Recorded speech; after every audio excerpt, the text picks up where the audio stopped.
Hi, and welcome to my next interview for Emergence 2021. Today, I am joined with Tyler Tan of Skyfield Capital. I've had the great pleasure of getting to know Tyler over the last few years as a friend and also as a mentor. So welcome, Tyler. Good to be here, Steve. So Tyler, how I got to know you was obviously, it was actually at one of our events where I bumped into Jane Spenceley and he introduced me to you as one of the investors and as a board member of Airtasker. And over the time I've got to know you, I've said I've been fascinated with your philosophy on the way you look at investments, the way you look at opportunities, the way you look at markets, and just your perspective and how you dissect an opportunity. So the question to start with, like, what was it for you that appealed about Airtasker? And then secondly, what was it appealed to you about the space that they're in, being that sort of gig economy or that sort of home services space? So I'll start dissecting that two questions of yours in two different ways. So one from an investor perspective and one from a business, why I like the opportunity. So if you look at Airtasker, it's a horizontal marketplace. Horizontal meaning, it tackles all sorts of categories of jobs, all types of users, different demographics, different cities. And, what I like about that is it's actually solving a real problem. The problem is when you're in a new city or when, you have a new task, whether it's a plumber seeking someone to walk your dog when you have to be running off for work, you have nowhere to turn to, besides the traditional yellow pages and through words of referral from your friends and family. There literally isn't any Google, way where you can figure out, can you trust the plumber? Can you trust the nanny? Yeah. So they're actually solving problems, and their whole mission is to create products and technology to solve the problem for you and I. So that's from a very fundamental business problem that I see. It's a clear problem to solve. And it requires years of figuring out a solution or many multiples of solutions for different types of people. So from a investing point of view, what I like about Airtasker, as you can imagine, if you are just focused purely on one vertical, like say cleaning or plumbing or online work or design, at some point, because you're so focused on that vertical, you build a brand for that vertical. You're a victim of your own success. Because when you try to do something else, you can't grow the brand. People associate, say, XYZ brand for, say, cleaning or walking the dog. You can't just go and do a nanny job. You can't do anything else because you built the brand. You are a victim of your own success. So what that means is you also have a vertical that has a finite TAM, meaning people will understand that this vertical has X billion dollars of value and growing at this size. So it's a very finite TAM. Which is great for a lot of people. But for me, I like verticals or industry or businesses that has infinite TAM. And you're actually growing that TAM. And people can't quantify it because, as an example, on Airtasker platform, you could get someone to pick up a drone from a tree. There's no TAM for that. How do we quantify that? It has never been around for the last 5-10 years. And that's just one of many other tail end jobs that you can figure out. So what that translates is you're actually stimulating the velocity of the economy. You're creating a job that has not been around. So in a way, you're creating mini TAMs for all these little jobs here and there that people get unnoticed. And as an investor, I find that very appealing. It's infinite TAM. People are just looking for the TAM for cleaning, the TAM for plumbing, the TAM for walking the dog, but they're missing out on the infinite, the undescribed, unquantified TAM that appeals to me. So meaning the investment is very under the radar and is not very visible for a lot of people. And that's where I see the value. And that's what I love about a business or investment opportunity in this context. I hope that answers your question. Yeah, no, it's perfect. It's in fact, I'm even going to bring it back a step forward because you were actually looking at this space beforehand, right? You found this space of interest to you because you saw that as based on that philosophy, you saw that as an opportunity. Now, you obviously have the opportunity to look at the way different companies are approaching it. You look at the different business models. You get the opportunity to dive inside to the mind of the different founders that are leading the companies. What were you looking like? What was it about Airtasker that set them apart in your mind from the other, let's call it home services or gig economy based companies? So as a starting point, I familiarized myself with the advertising online model. And I also familiarized myself with the commission transaction model. So a very simple example is not related to gig economy, but say, that everyone knows, every person that I talk to will know. Facebook has a advertising model. So it's a third party. That's how they monetize. So you and I we consume content, and so we produce content as well. So they create a cycle loop, but the advertisers actually fund the platform for us, you and I to use. So it's a third party advertising model. And then you have a Tencent model. They don't have really big advertising. In fact, they do advertising through third party, but they monetize through transactions within the ecosystem. So meaning if it's successful for a user and a tasker, they collect a fee. Yeah, we can debate about the take rate of that fee, but it's on a success of a transaction. So they call it the social commerce. It's social, but they do commerce in the app. So when I study those two models, they all have their merits, they all have their weaknesses, and they all have different challenges in scaling a model. And when it comes to the gig economy, I like when the incentives are aligned with the poster and the tasker. Not to say I don't like the advertising model, but I just feel that with advertising, it's a trickle down, model where the person with the largest budget will get ranked higher because they advertise more. And so you're not taking care of the tail end, the little jobs, the little people, the newcomers. So with a transaction model, you win, I win. You post a job, you get the job done at what price you set. And based on that, I collect a fee. If you don't get the job done, the job is not completed, I don't get a fee. So that's fair. And I like that kind of commission-driven model where the job gets paid once the earnings get paid once the job gets done. So from that, just understanding the business models, I feel that there's a longer runway because all stakeholders are treated equally and are compensated for what they do. They're all going to the marketplace seeking for a value exchange, and the value only gets exchanged when the job gets done. So for me, that's a clear alignment of the different stakeholders in the system. Tyler, how much time do you spend to basically come to your different theses that you have before you start making investments? Well, it's a very good question, and I don't think I'm going to please you because there's no quantifiable time that I set aside intentionally to crystallize the thesis by and large. So it could be as quick as a day if the idea and the business is really sound and it's very clear to me. So you get the ideas for your thesis from companies. You don't get it from observing other opportunities? Both. So obviously, when I look at other companies, I form my own thinking. That's one way. And also, I like to be very open-minded and meet founders and management teams because that's the source of my thesis as well. So getting into their head, figuring out what problem they're trying to solve, and take another journey, and that forms my thesis as well. So the answer to your question is two ways. It can be very simple, like a founder has explained and articulated to me a problem, and I empathize and I can feel the problem. So that's a very clear thesis already. That there's a demand for that because when you have a problem, there's a market for that. So and your job is to create a solution for that problem. So then I crystallize. Oh, that's a very good thesis there. So if I need to take days and months to figure out a solution and understanding the problem, that's not an investment opportunity for me. So for me, it's very clear. Once I see it, I know, okay, then there's a thesis. But others, it takes a long time because it's something very different to me. I've not met any founders. I've not met any management teams.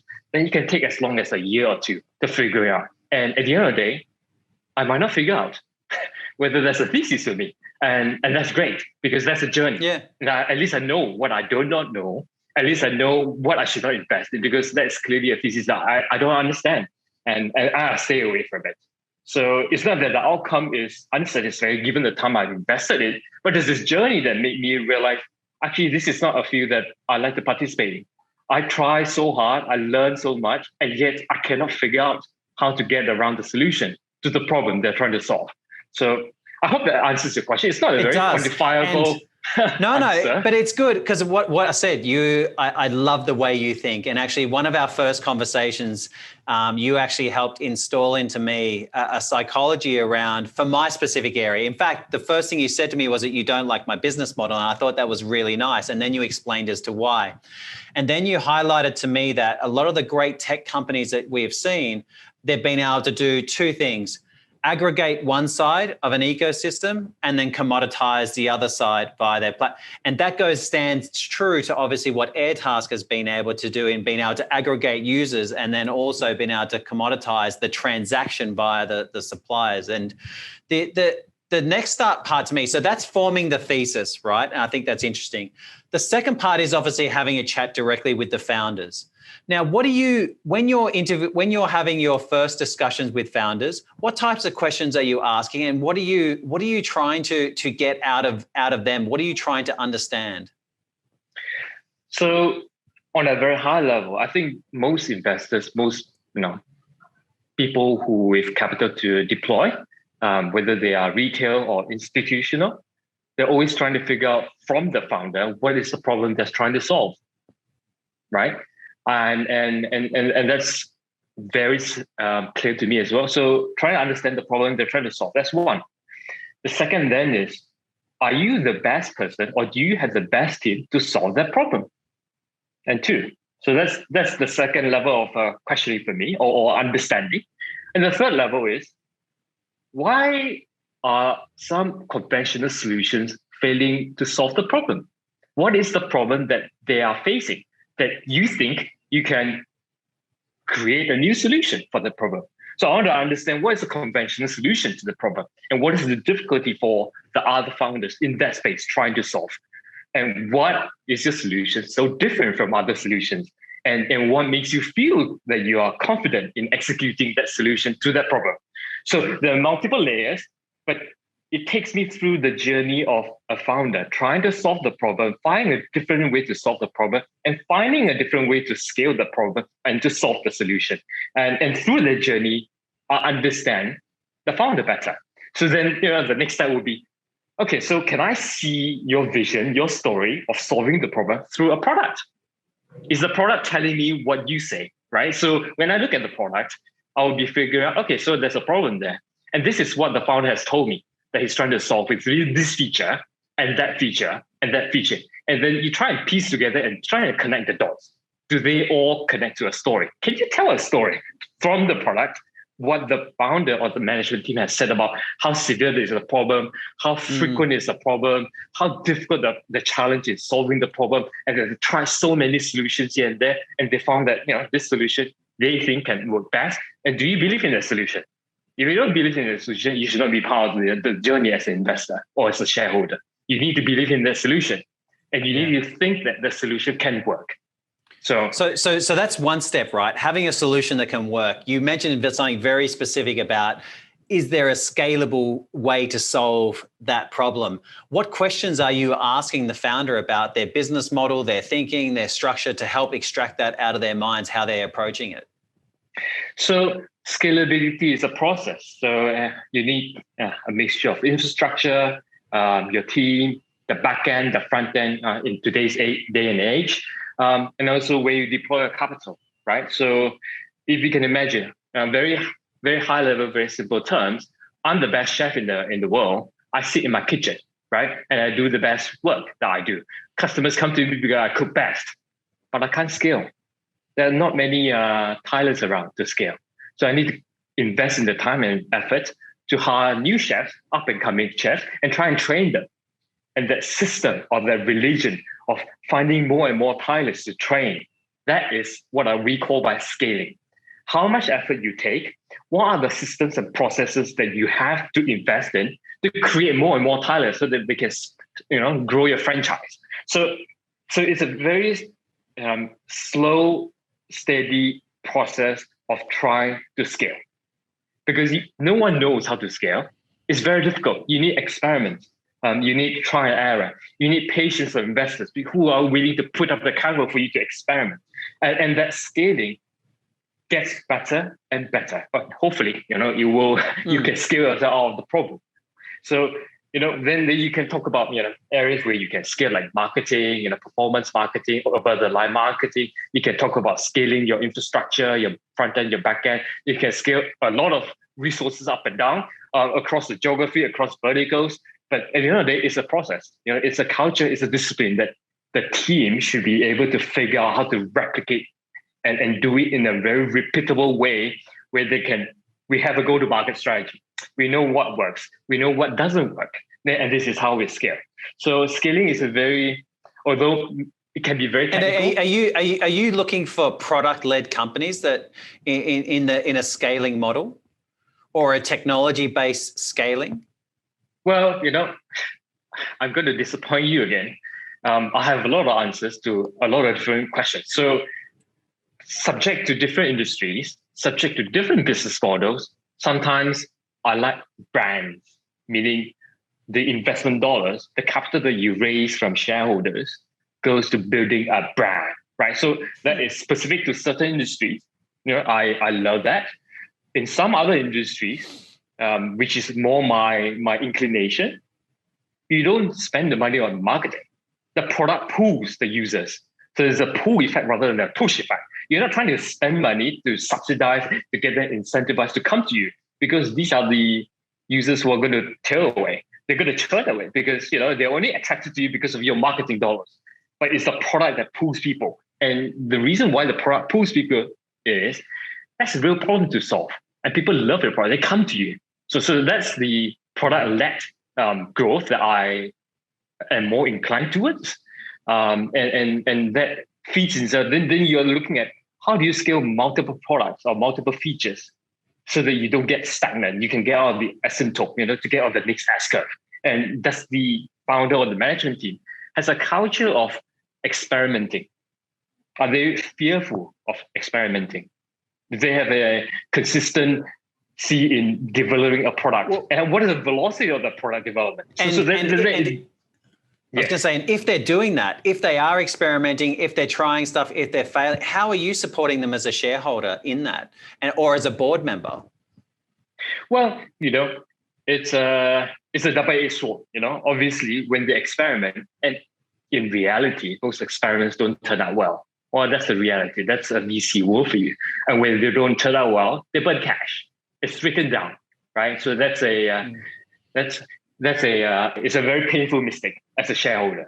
And then, most likely there will be another capital raise, which means you will have more dilution, right? So that's one angle that all investors, all shareholders, and all board directors, including the CEO and the founder, will realize experiments are hard, but they are necessary.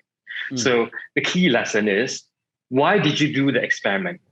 Why did you design the experiment? What were you trying to solve first? And then if the experiment turns out not well, what have you learned? I think that's more important. So that when you design the next experiment, you would have learned something. It's a learning curve, right? So that's scaling as well. Because you need to make mistakes for you to figure out the right product market fit, the right product channel fit. Otherwise, everyone is just born with natural flair. It's impossible.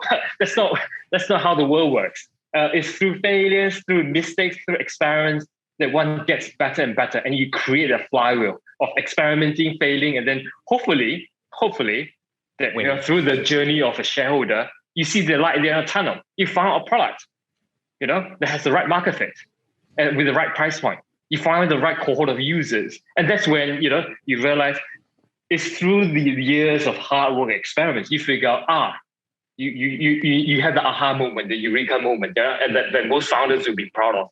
But it's a long process. It's a long journey. No one gets it right the first time. And for you, like obviously the last 12 months have been, have obviously challenged in different ways. What's your perspective on the investor side? What's been your observations? How have you compartmentalized it? What have you learned from the last 12 months?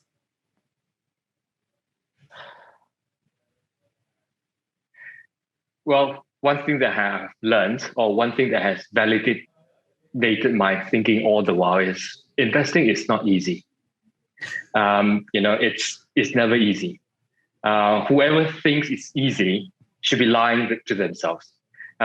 There could be occasions and there could be luck here and there, but that's one-off. That's not consistency. And what I've realized is you can bet on the right industry, but on the wrong player. You can bet on the right technology, but at the wrong time. You can bet on the right horse, but at a very exorbitant price. There's so many factors, whether it's the business model, the market pricing, the founder team, who left out, who fell foul with another partner. The list of risk goes on. There's no silver bullet. And as an investor, or one should be like a student, like going to a classroom where you have a lot of peers and you have teachers to guide you through a learning process. I think it's through accumulation of experience and time, and especially failures, for one to realize how hard investing is.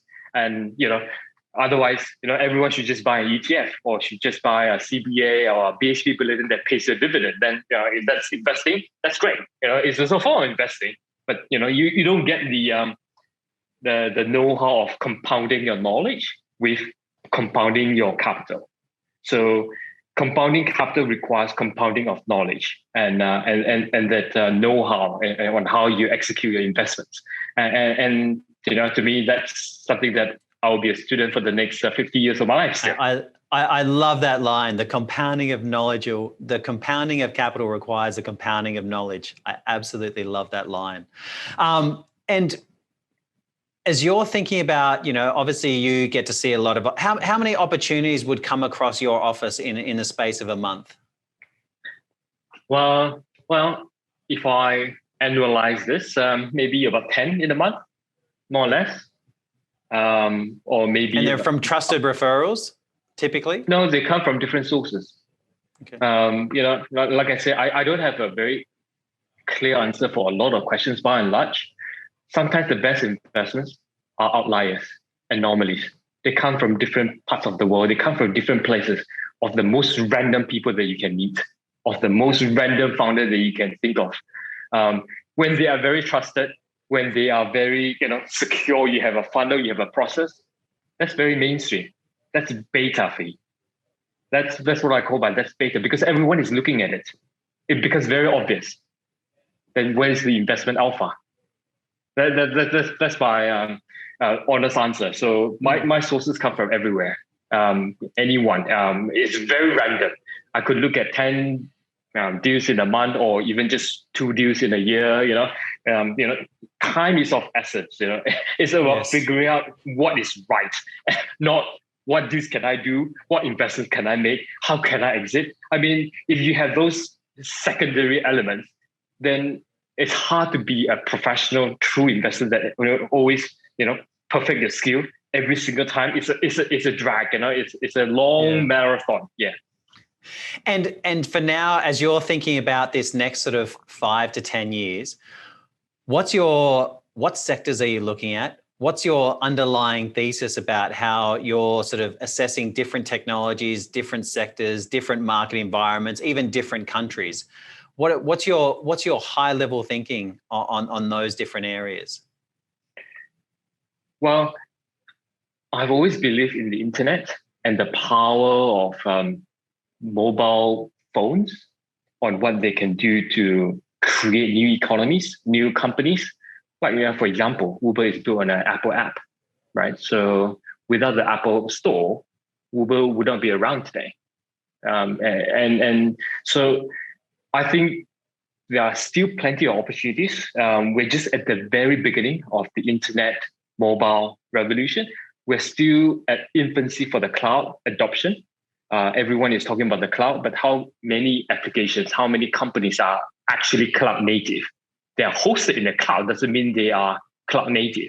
They are built for the cloud. That's a different mindset. And, it requires cannibalizing whatever that you have, whether they are data centers or servers on premise. They just, you need to kill off, the goose that lays you the eggs for you to be really cloud native. So I see plenty of opportunities still within blockchain, within internet still, internet 2.0, 3.0, within edge computing. I love that space. And I still think we have very long tailwinds in this sector. Just different applications, different ways, different business models, different innovative ways of how you tackle a problem, go to market, solving problems. They continue to be the same for the last 50 years, and they will continue to be the same for the next 50 years. But it's just riding on the new platforms, like say internet, mobile, blockchain, decentralization, and they take different shapes and forms, and companies will, hopefully, go away and decay, and then there will be new companies, with new blood, new youth, rejuvenating the economy, and that's progress. That's evolution of societies as a whole. And so I can't be more excited. Everyone talks about the China-US tensions. Everyone talks about being a competitor. The geopolitical crisis, the socialism, the inequality in many parts of the world, in the West and in the East. And they are natural evolution of human beings and as a society. And they are painful, they are tough. And I can empathize a lot of, dissatisfaction with the establishment. But at the same time, these are problems.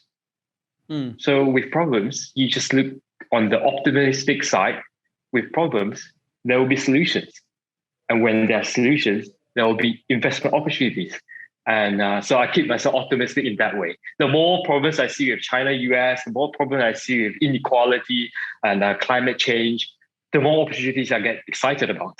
Because I know there will be, in some pockets of the world, there will be founders and there will be management teams trying to solve the big problems, like taking us to Mars, as an example.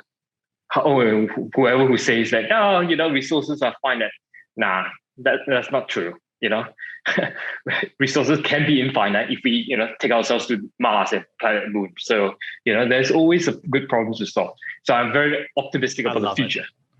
I always love how philosophical you are. Now, final question, because I know how much it's helped me. So this is more for founders, right? And I said, I know the difference, said the way you think. What would be the advice if you were to sit down with, if you were to sort of speak to a group of founders, what would be the advice that you'd give them as far as from what you've seen about what it actually takes to build a successful, high growth, scaling business and see it all the way from the early stages right to exit? What's some of the advice that you'd give to founders in advance of going through that journey? Well, I'm not in a position to give advice. I don't prescribe anything. By and large, I'm still a student, as you remember, right? From your observations, I should say, because you're always observing. Yeah, but what I can answer you is in my way. What was the question that I should be looking for, or what trade should I be looking at? Always have a mission, have a purpose in life. I think that's something that I seek and look out for in all types of people, whether they are founders or investors. Once you have a mission, once you have a purpose, you will figure out a problem that you intimately care about. And once you identify that problem or set of problems, whether it's something that you can relate to or something that you can relate to the society or the environment that you relate to, you will do whatever it takes. You will pull in resources, you will bootstrap, you will hire the people, you will build a culture just to solve the problem. And when you solve that problem, to put it bluntly, the capital will come in. That's in my opinion. It starts with the purpose and mission. What are you solving? Why do you care so much about the problem? Is that problem really a first world problem? Or is it truly a problem that is very universal? And do you have the best solution to it? And can you build a team to solve that? And do you let go? Do you persevere? There will be hardships. There will be a lot of failures, experiments that go down south. But you know what? Your mission and your purpose will take you to the solution. That's the only thing that will take you to the solution. Nothing else. Your capital will run away. Your shareholders will run away. Your team will run away. Your culture that you built over the last 10 years will run away. But you as a founder, you as a management team, you have to dedicate yourself to the purpose and mission. And that's what I seek. So I can't say that for a lot of people. I can't prescribe that to all the founders that I meet. Everyone is different, but I seek and understand, what the founder that I like to back, or the team. It doesn't have to be a founder. It could be a management. It could be an ex-CEO. It could be a CFO. Yeah. Or it could be a true technology guy. Everyone has their own purpose and mission, I believe. Right? It could be faith. It could be a religion. It could be a family. It could be someone trying to do good for the country, or it could be anything. So I always believe human beings need to have a purpose and mission. And that's what I ask myself, and I challenge myself all the time. So I think that's something that I would like to say to most people, in your conference. Like I said, I can't be a priest. I'm not a teacher. I'm still a student. So yeah, that's the way how I answer. It's not an advice, but that's what I seek in an investment. Well, Tyler, I just want to say, as always, thank you very much for your time. I said keep on telling you the insights that I get from you, and I'm sure the insights that people have gotten from this session. So it goes a long way in having an impact in the way in which people go about and think about building their businesses. Thank you very much, Tyler, for your time. You're welcome. Thanks.